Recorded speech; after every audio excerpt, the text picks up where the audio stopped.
I know I said I would stick to college basketball, but the Angel Reese story is so interesting that I've got to touch on it. So, if you're living under a rock, Angel Reese came out in a newspaper article prior to the Connecticut Sun game talking about how she wasn't going to keep on taking this S next season. She wasn't going to stand for it. The inference being if the Sky didn't give her better teammates, better coaching, then she would have to do what was best for Angel. Then, of course, after the Sun game, Angel Reese came out and said that she was misconstrued in her comments, and it wasn't the message, it was the messenger.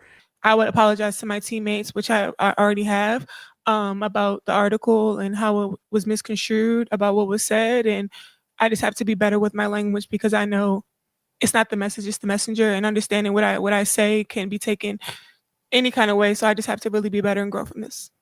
Tyler Mars said that they would keep this in house and deal with it privately, but then, of course, the Sky have come out now and said that they will suspend her. Now, she was suspended versus the Indiana Fever due to taking her eighth technical foul with a hand across Aaliyah Edwards' face.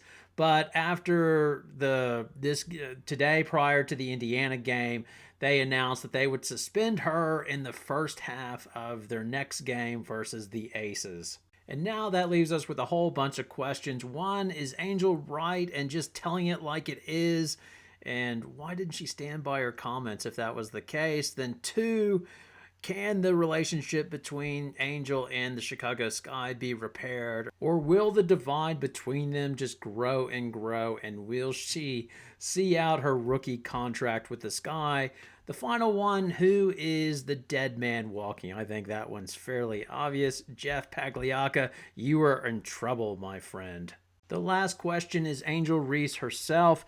Is the juice worth the squeeze? We will take a look at all of this in this video. If you enjoy the content, then please consider liking it as well. Subscribe to the channel. All right, let's get into this. So the initial article came from the Chicago Sun-Times by Julia Poe, and some of the money quotes include this. Angel Reese saying, "I am not settling for the same S we did this year," Reese told the Tribune. "We have got to get good players. We have to get great players. That's non-negotiable for me." Another killer one was, "I am very vocal about what we need and what I want. I'd like to be here for my career, but if things don't pan out, obviously I might have to move in a different direction and do what's best for me. But while I'm here, I'm going to try to stay open-minded about what I have here and maximize that as much as I can." In the article, she basically calls out Vandersloot, saying she's too old. She's an asset, but we don't want to be starting with Courtney Vandersloot next year. In addition, Tyler Marsh, passive aggressiveness, talking about how hard Golden State plays. The inference being that Marsh doesn't coach the team hard enough and they're not playing hard enough on defense. Now, was Angel Reese wrong in her comments, or is she just that uncle that tells it like it is at Thanksgiving and makes everybody uncomfortable, but the truth is the truth? Well, I think it's the latter. I think she is that uncle speaking the truth. She is definitely right about the roster. It is not good. They have no guards whatsoever. Well, that's not true. They have Ariel Atkins, who's a vet, who they gave up the number 3 pick to, and has no chance of fitting their window in terms of their young core and trying to build around Angel Reese and Camilo Cardoso. So their roster is 100% mess. In terms of coaching and calling out Tyler Marsh, do I think the Chicago Sky played harder last year under Witherspoon and had a better identity? Yes. Ultimately, do I think it really matters? No, because I think this team was always doomed because of their roster. What we don't know is, was it Marsh that pushed for the Ariel Atkins trade, or was that a Jeff Pagliacca move? I suspect that move was made on the recommendation of Tyler Marsh, and that's just really doomed Chicago, unfortunately. Because if they would have kept Witherspoon, I think Chicago wouldn't have made the playoffs this year, but they'd probably have Citron and a young core. They could fire Witherspoon this year and then bring in a new coach with a new facility and maybe sprinkle in a few free agents, and you're on your way. Now, Angel Reese came out after the Sun game and apologized to her team, but at the same time, she said that her quotes were misconstrued. Looking at the quotes, it's hard to see how that happened. And now the Sky have come out and suspended her for the first half of the Aces game.